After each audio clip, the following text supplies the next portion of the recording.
എന്റെ പേര് കീർത്തന. ഞാൻ മാൾട്ടയിൽ നഴ്സായിട്ട് വർക്ക് ചെയ്യാണ്.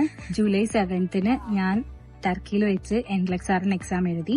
എന്റെ ഫസ്റ്റ് അറ്റംപ്റ്റ് ആയിരുന്നു. 85 ക്വസ്റ്റ്യൻസിൽ എനിക്ക് എക്സാം ക്ലിയർ ചെയ്യാൻ പറ്റി.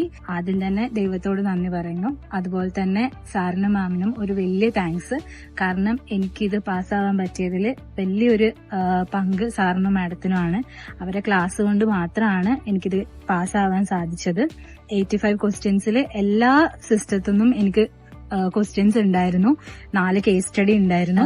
NGN ക്വസ്റ്റ്യൻസ് കുറെ ഉണ്ടായിരുന്നു. സാറ്റ ക്വസ്റ്റ്യൻസ്, ടൈപ്പ് മോഡൽ ക്വസ്റ്റ്യൻസ് ഉണ്ടായിരുന്നു. ഇനി എക്സാം എഴുതുന്ന ആൾക്കാരോട് പറയാനുള്ളത്, സാറിന്റെ ക്ലാസ് മാക്സിമം ശ്രദ്ധിച്ചിരിക്കുക. നമ്മൾ നോട്ട് എഴുതിയെടുക്കുന്നതിലല്ല കാര്യം. നമ്മൾ എത്രത്തോളം ക്ലാസ്സിൽ നമ്മൾ മൈൻഡ് കൊടുക്കുന്നു, അത് എപ്പോഴും നമ്മൾ കാര്യങ്ങൾ മനസ്സിലാക്കി വേണം പഠിക്കാൻ വേണ്ടിയിട്ട്.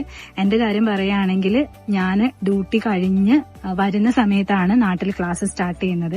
അപ്പൊ ഞാൻ പലപ്പോഴും ബസ്സിലിരുന്നാണ് ക്ലാസ് കേൾക്കാറ്. അപ്പൊ ആ സമയത്ത് എനിക്ക് നോട്ട് എഴുതിയെടുക്കാൻ പറ്റാറില്ല. ഞാൻ എന്തെങ്കിലും ഇമ്പോർട്ടന്റ് ആയിട്ട് കണ്ടിട്ടുണ്ടെങ്കിൽ മൊബൈലിൽ തന്നെ നോട്ട് ചെയ്തിടും. ആ സമയത്ത് നോട്ട് ഓണാക്കി വെച്ച് നോട്ട് ചെയ്തിടും. അല്ലാതെ എനിക്ക് നോട്ട് എഴുതിയെടുക്കാൻ പറ്റിയിട്ടില്ല. അപ്പൊ എല്ലാരും എന്നോട് ചോദിക്കുമായിരുന്നു, എങ്ങനെ പഠിക്കും, നോട്ട് ഇല്ലാണ്ട് എങ്ങനെ പഠിക്കും. അപ്പൊ ഞാൻ പറഞ്ഞു, സാറിന്റെ ക്ലാസ്സിൽ ശ്രദ്ധിച്ചിരിക്കുക, പിന്നെ ഹാർഡ് വർക്ക് ചെയ്യുക, നന്നായിട്ട് ക്ലാസ്സിൽ ശ്രദ്ധിച്ചിരിക്കുക. എന്നാൽ എല്ലാവർക്കും NCLEX പാസ്സാവാൻ സാധിക്കും. വലിയൊരു താങ്ക്സ് സാറിനും മാഡത്തിനും എക്സാം പാസ്സാവാൻ പറ്റിയതിൽ. സാർ എപ്പോഴും പറയുന്ന പോലെ തന്നെ മെഡ്ലൈൻ ഇനിയും വലിയ വലിയ ഉയരങ്ങളിൽ എത്തട്ടെ. അതിന് എന്റെ എല്ലാവിധ ആശംസകളും നേരുന്നു. Thank you sir. എന്നാ